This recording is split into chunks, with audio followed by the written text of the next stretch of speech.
Thank you, Business World, Anurag, Devina, for putting us in the panel and giving us the opportunity to be here and talk about regulatory frameworks. I think it's not often discussed and not often kind of acknowledged. In my course of the conversations with all our fellow panelists, I realized that the team has put together a fantastic group of people. So thank you, Anurag, and thank you, Business World. And one person who needs a special applause is Devika. Where's Devika? Yeah. So great. I think this is something that needs some acknowledgement. Before we start the panel, I would like to introduce the panel here. We have Aakarsh Naidu. Aakarsh is the head of Fintech and Startup Reserve Bank Innovation Hub. We have Shashank Sharma, who's director, ScoreMe Solutions, works in the underwriting space. We have Reena, Dayal, Yadav doing some phenomenal work. She's the chairman and chief executive officer of QETCI Council of India, working with quantum computing. We have Shweta Rajpal Kohli, president, chief executive officer, Startup Policy Forum, who's joining us online. Shweta, are you here? I think Shweta will be joining us soon. Shweta, Devika, I just thanked you for putting this panel together. You were outside, and Business World and Anurag and everybody. And we have Shweta Rajpal, and we have Prashanth Ramdas, partner, Khaitan and company. Prashanth is a lawyer, distinguished lawyer.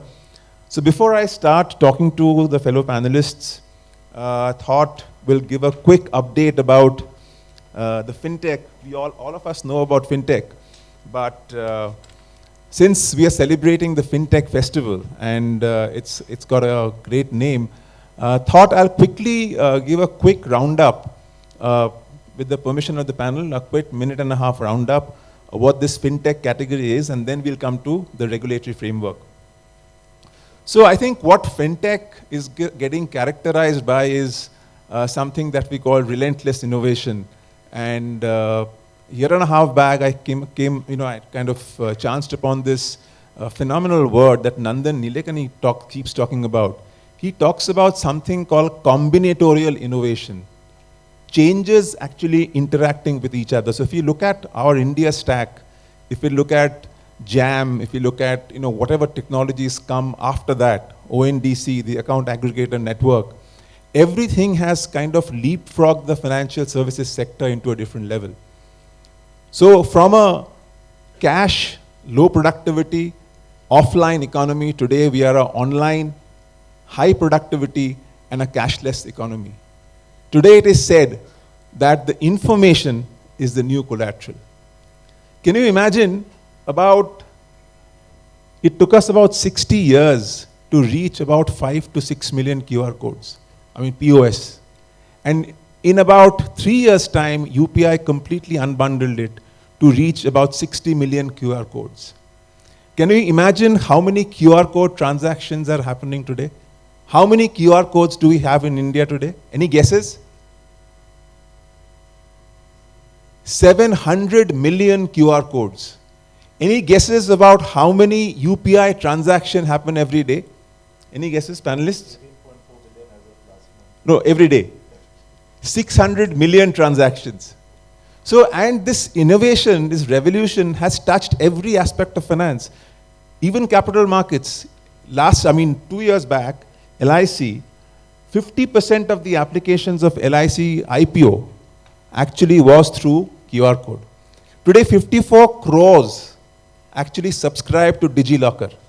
So what's happening is this tech backbone is creating and stirring a series of changes, and transformation is coming in every aspect of our life, whether it's underwriting, whether it's payments, whether it's savings accounts, everywhere it's coming. And the fintech industry is growing at a compounded annual growth rate of 30%.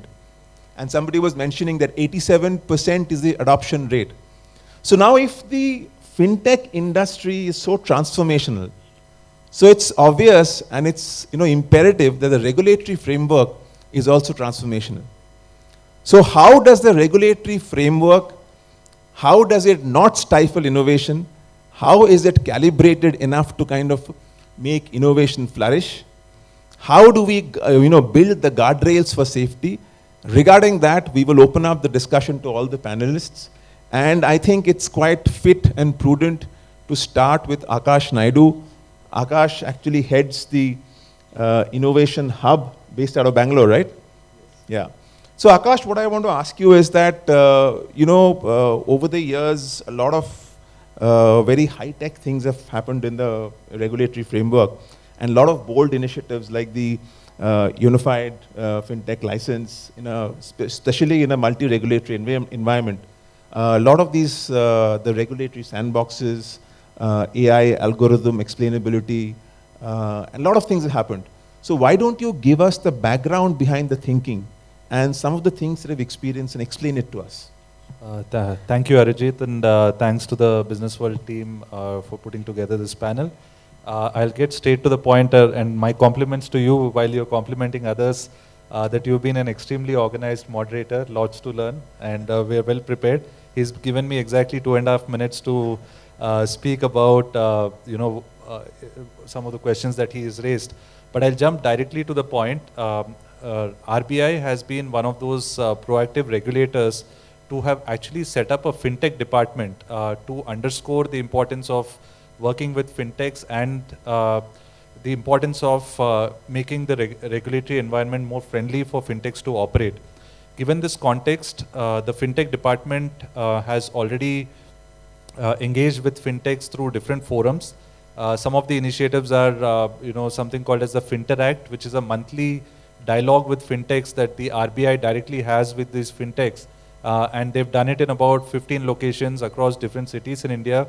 Goes on to say that the regulator is actually open for a dialogue or a conversation with the fintechs. I think that's the first breakthrough. Secondly, in terms of easing the regulatory dialogue, a lot of fintechs have queries around, say, some policy, some compliance that they are currently looking at. And that is something that has been eased through another initiative of the RBI called the FinQuery initiative, where it's a 2-hour window every month where fintechs can go for a one-on-one discussion with the RBI. And then, of course, comes the SRO, the self-regulatory organizations for fintechs that has been established, mainly to encourage self-regulation among the fintech community. So that is also another level of easing that has taken place. Add to this, the regulatory sandbox is essentially a space where scaled fintechs looking to launch their products but want to test it, where there is a regulatory relaxation to try out a solution and deploy it before actually going into the market is something that is provided through the regulatory sandbox as well, thereby completing the entire cycle. But and more recently there was a committee being set up which is called the Free AI Framework for Responsible and Ethical AI, how it can be accelerated in the financial services space while adopting ethical and responsible frameworks. So these are some of the initiatives that have also been taken up directly by the regulator.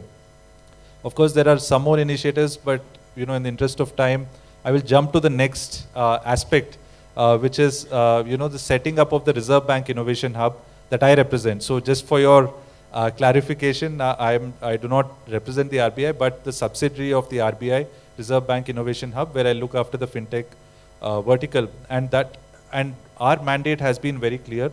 How do we engage with fintechs, accelerate their journey in taking their products to the market? How do we ease the partnerships between banks and fintechs? And in this context, as the Reserve Bank Innovation Hub, we have accelerated over 104 startups over the last 1.5 years or so, where we've helped them move, assuming they had a product in place. We help them with market adoption through our acceleration programs. And I want to touch upon a key initiative of the RBIH, which is called as the Fintech Repository. It was announced by the RBI governor last year. It is essentially a platform for fintechs to showcase, demonstrate their solutions that will give more context to the regulator to build more proactive policies, and that is a step in the right direction, which is now being opened up to connect them with other players like banks, investors, incubators, enablers on the fintech repository platform itself. And then a couple of other initiatives of the RBI include the unified lending interface, where we've been able to unlock data from various sources and make it accessible to lenders to enable lending for underserved segments as well. And finally, the Mule Hunter project that I want to talk about, which is essentially, a solution that we've developed to tackle the rising problem of mule accounts. And these are some of the initiatives. I'll pause here. Great. So a lot of conversations, a lot of experimentation going on. And most importantly, RBI has got its ears on the ground to kind of make sure that proactivity is a very important part of regulatory frameworks. So Prashanth, I want to come to you. You've been a part of the industry and you've been watching this whole regulatory framework evolve right from the BFSI space, then slowly technology coming in. So how have you overseen the, how do you see the regulatory framework evolve from the BFSI space to fintech? And what are some of your experiences? Thanks, Arijit. So, I think typically, the regulations are always behind innovation, right? So innovation comes first, and then regulations come to protect customers. Firstly, regulators typically want to ensure that customer protection is kind of paramount to ensure that there are no fraudulent players, who cheat customers, and customer protection that way is one of the paramount kind of objectives, of regulations and regulators per se, right? So even in that context, grievance redressal mechanisms which regulators kind of prescribe, that folks who are offering financial services to the customers should provide those windows, so that customers can resolve their grievances easily, right? And the other paramount kind of factor which regulators look at is that any innovation, should not imbalance, systemic risk, in the ecosystem, right? So regulators are, I think Indian regulators definitely are very prudent in ensuring that various risks associated with new technologies in the BFSI space are effectively managed to make sure that systemic risks are tackled, and from a regulatory standpoint, I think Aakarsh spoke about efforts which RBI has made. There is also the securities market regulator, there's insurance regulator, and all regulators supervise various regulated types of regulated entities which fall under them, and obviously fintech companies come at an outer layer where kind of they provide various tech solutions and services to these regulated entities. So typically the regulatory framework for outsourcing of services by BFSI regulated players to fintech companies has obviously evolved over time, and the regulators have kind of prescribed that when regulated entities outsource activities to fintech players, they have to make sure that there are prudent processes in place to monitor what is being outsourced, and you do a proper diligence with the service provider, you ensure that the IT security and IT systems are adequate, and business continuity risks are effectively managed to make sure that the customer is not left in a lurch tomorrow if the service provider does not perform their services effectively in that sense. So obviously the outsourcing framework across various regulators kind of have the similar theme, to make sure that the services to the customer are protected in that sense. The other kind of approach which regulators also take is to look at it on a case-to-case basis, right? You have, in the RBI context, you have, for example, digital lending, right?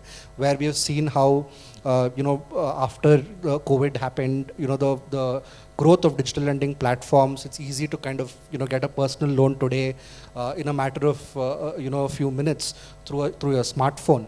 And obviously the regulator, typically follows an approach where they undertake a study of what is happening in the market, and they, consult with the market in terms of what regulatory approaches need to be adopted and come out with, regulations per se. So one thing which is, I think, commendable in the Indian context is that each new regulation which comes is always preceded by a consultation process where market participants have the opportunity to give feedback, to the regulator about how, the regulation needs to be tweaked to ensure that, sometimes it does happen that new regulation might kind of stifle innovation or growth in some form or shape. So it's always a challenge to balance regulation and innovation, but end of the day, as new regulations come, the compliance burden on businesses increase, and to that extent, it becomes kind of, it is good that, in the Indian context, there is an opportunity to kind of provide feedback, so the regulators are aware as to what's happening in the market, what are the pain points, and how, regulations can be tweaked in future to address those pain points. Excellent. So a consultative framework and no systemic risk, that's, I think, a foundation of regulation. Shashank, I'll come to you next. You've been working with ScoreMe, and ScoreMe plays a pivotal role in underwriting. When we were actually doing the rebranding of Fullerton to SMFG, personally did a lot of research, talking to various stakeholders. And one thing that came out was, customers, when they're applying for a loan, they don't want to wait. They don't want technology coming in the way. So if there is a hitch in the technology platform and there's a glitches and the the response time gets affected, customers don't like it. So obviously the technology for the underwriting as well has evolved over the years. So how do you think has underwriting technology, especially in light of fintech, how has it evolved over the few years? Sure. Thanks, Arijit. Maybe you can talk about, we're discussing the account aggregator network. Sure. So I think where we have evolved in the last a decade or so is that we have moved from a stage of a lead generation, then we moved to a stage of in principle sanction. Today we are sitting at a stage of direct disbursement in the account. I think that's how technology has evolved when it comes to digital lending. And I think a lot of this got proved when RBI came up with digital lending guidelines. I think a lot of stability, a lot of clarity came into light when we had the lending guidelines established. And on the lenders front also, this became very evident that now they can create digital workflows. So I think the first change which came into effect was to create digital workflows for existing products of the bank. Why is it that for a personal loan, I should go and visit the bank? The personal loan should be available to me through a digital journey. The similar activities get, I would say, caught act of other verticals of the bank, and then MSME verticals started coming up that why can't we create working capital digital online journeys? All of this was happening parallelly, was also, the advent of, I would say, events like account aggregator, we had DPI, we had inclusion of GST through consent-based architecture. The data also started flowing in the entire digital pipe. So the mindset of the lender to go digital and the mindset of the regulator to create digital, I would say, ecosystems and frameworks for the data to flow freely. A combination of this, became the backbone for our setting up of a digital lending platform. Now, when I say a digital lending platform, it does not only, I would say, talk about a single product. It talk about entire lending of the bank being, platform based and a templatized version of it, where we have digital scorecards, where we have digital rule engines. So as a customer, at least, for the baseline products of any institution, you are not required to visit them. And I would say that, this got validated with a statement when it comes that if you today look at leading digital lending activities which are happening, if I take MSME as a sector out of it, major of it is happening in tier 2 and tier 3. And within the bank's portfolios also, if you look at products which are being, I would say, operated under a digital lending model, you would see Mudra loans as one of the, I would say, prime products in terms of adoption to digital lending. You would see SHG loans, dairy loans, KCC loans coming up in a very big way. But this got, act of, I would say, RBIH as well. And I think that is where we moved from setting up digital workflows to setting up an operating system for digital lending. And I think that is where unified lending interface was introduced. The intent was to look at all digital footprints of different, I would say, domains and demographics, try to bring it on a single platform. And now I think ULI is also taking, a second generation shape where they are trying to engage more with fintech companies, what, Aakash was also mentioning. So overall fit together, the platform-centric approach of these lenders, the data being made available through digital channels from the regulators is what, I think has led to this entire advent of digital lending. And now with compliance and RegTech, taking that roll up. So, when we look at a digital journey, we don't have to just look at digital lending guidelines. A digital loan life cycle takes digital lending guidelines, takes digital KYC guidelines, takes digital payment guidelines, because all three are happening in the same 1 minute of the user's experience with the lender. So a lot has been, I would say, regulated and put up very clearly. That is where we have been able to, I would say, move aggressively in terms of adoption to these platforms. Excellent. Digital lending workflows, digital lending framework. I think foundational things that set off change. Shweta, are you online? Yeah, hi Arijit, I can hear you. I don't know if you're able to hear me. Hi Shweta, how are you? Very well.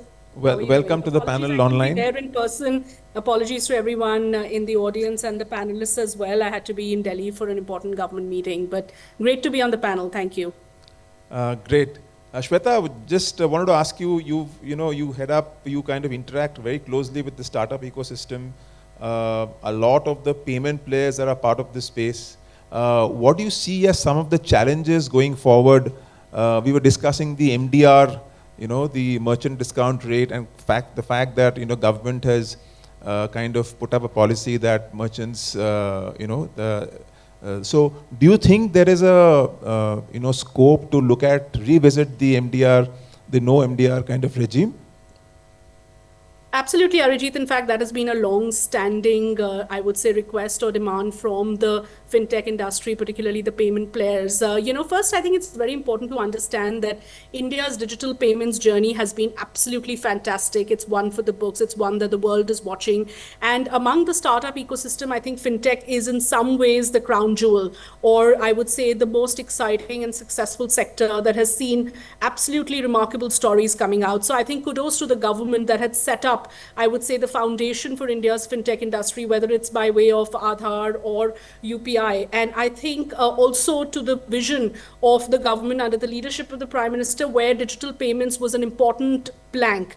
And to enable this digital payment penetration and financial inclusion, naturally the government has followed what we call a zero MDR regime, or a zero merchant discount rate regime, where there are no charges on UPI transactions. And that has been a game changer for enabling just the kind of transactions that we're seeing. And also, I would say, fantastic leadership on part of NPCI under the Lipasbe and others to have enabled this to be such a powerful force for India in terms of the penetration that we're seeing. At the same time, we do think that there is a need to perhaps rethink the zero MDR regime at this point. And the reason is that as any ecosystem grows and scales, we do need more checks and balances to come in place. And part of that also is ensuring that we're able to have, some sort of guardrails that will ensure a safety of a system that is also monetizable, and that is also able to generate, I would say, meaningful returns to the players in question. Because at the end of the day, there are only limited players we know that have deep pockets that can sustain something like this endlessly, or for the government to subsidize it endlessly. Either ways, if the government is providing subsidy to the players to compensate them for zero MDR, or it is the players themselves that are adding to their burn and sort of subsidizing this in order to achieve market share or to achieve penetration, that is not a sustainable model in the long term. And we do think that there will be a time where there will have to be a rethink. We have received a clarification from the Finance Ministry that as of right now, there is no rethink on it, but we do think that some workarounds as well as a long-term solution will come into play to ensure that India's UPI system is not just, one that is clearly making us a global leader in digital payments, but is also something that is sustainable. Excellent. So I think what you're saying is, for the long-term sustainability of the payments platform, the zero MDR regime probably needs to be relooked at. Great. Thanks for the perspective. I'll come to Reena there, Yadav. Reena, you've been doing some stellar work over the last few years as the CEO of QETCI, and you've been working with the National Quantum Mission, you've been working with startups, the education space, and trying to impress upon everybody and the government the tremendous potential of high-end quantum computing.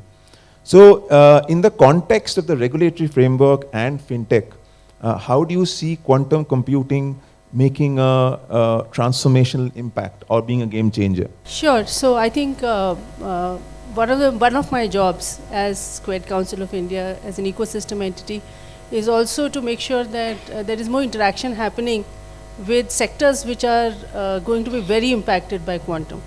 And banking, financial services and fintech is one of those sectors. So when you look at quantum, we are talking about a completely new paradigm for computing. So all the devices that we have today, starting from the large-scale supercomputers to the small devices that we hold in our hands to the sensors that we see around us, they are all based on close to classical physics and a little bit of quantum involved. But now we are talking about a new class of technology which is focused on quantum physics. And to most people, there is so much happening in this space, but unfortunately, this is an era, fortunately and unfortunately, this is an era where we have so many technologies which are coming together, which are creating which are progressing forward in a fast way, AI being one of them, that the focus is on things which are more popular right now. Having said that, quantum is not something which is a futuristic technology any longer. We have a national quantum mission, and so do most of the nations across the world. There is a huge competition among nations to be the ones to be at the forefront, to be able to develop this technology in terms of the most scalable quantum computer that is available. And there are two big opportunities and threats. The opportunity comes in the form of scalable computing, exponential power to compute, which means that the banking and financial sector also has a great opportunity in certain areas like fraud detection, algorithmic trading, even in terms of how logistics and supply chain feed into the fintech systems, and so many more. That's the opportunity, because the banks around the world are currently working on all of this. The other thing is the threat. So what happens is that because of the nature of quantum computing, there are certain algorithms which are specific to quantum computers. A couple of them are called Shor's algorithm and Grover's algorithm. These algorithms, Shor's particularly, actually promises to break RSA 2048 if you have a 1,000-qubit computer. Right now, there was an announcement about IBM setting up a computer in Amravati Valley that's a 500-qubit computer. So, but that's a noisy computer. So there are all these little bits of nitty-gritties about the technology which create a little bit of confusion. But it's today, what is the world standard? Everybody is using RSA 2048, thinking that we are all very secure. And we just talked about the fact that we have 600 million UPI transactions, just UPI transactions. Our economy is completely digital, more digital than many advanced nations. And BFF, banking and financial services and insurance sector, is actually one of the critical infrastructure sectors for the nation. What does that mean? That today wars are not fought really on the front. They are fought in many different ways. And one of the most critical segments for the nation actually has to gear up on the cybersecurity front because of the threat from quantum security. So what is the role of the regulator? Today, if as a person from the quantum side, I look at what's happening in the ecosystem, banks are actually waking up. You talk to some people in Axis Bank, ICICI Bank and the others, they're all actually talking to vendors now to understand what needs to be done. And I have had conversations with RBI Fintech team as well, and with the RBI Innovation Hub as well. But everybody's focus is a little diverted. We are very focused on, first of all, the cyber attacks that are happening today are not becoming less, they are only increasing, right? So the CISOs, who are associated with the banks, already have their hands full. And then there is this additional thing for saying, okay, you have to be quantum ready. Now, I come from an IT background. Before I jumped into quantum, I used to actually solve problems for banks in an earlier stage of my life. And what all of you will agree that banks and legacy infrastructure, not the new fintech companies, all of that is pretty complicated. It's not a one-stop solution. If somebody has to migrate all your infrastructure to be quantum ready, it's a massive task because there is a hodgepodge of different kinds of systems that you're working with.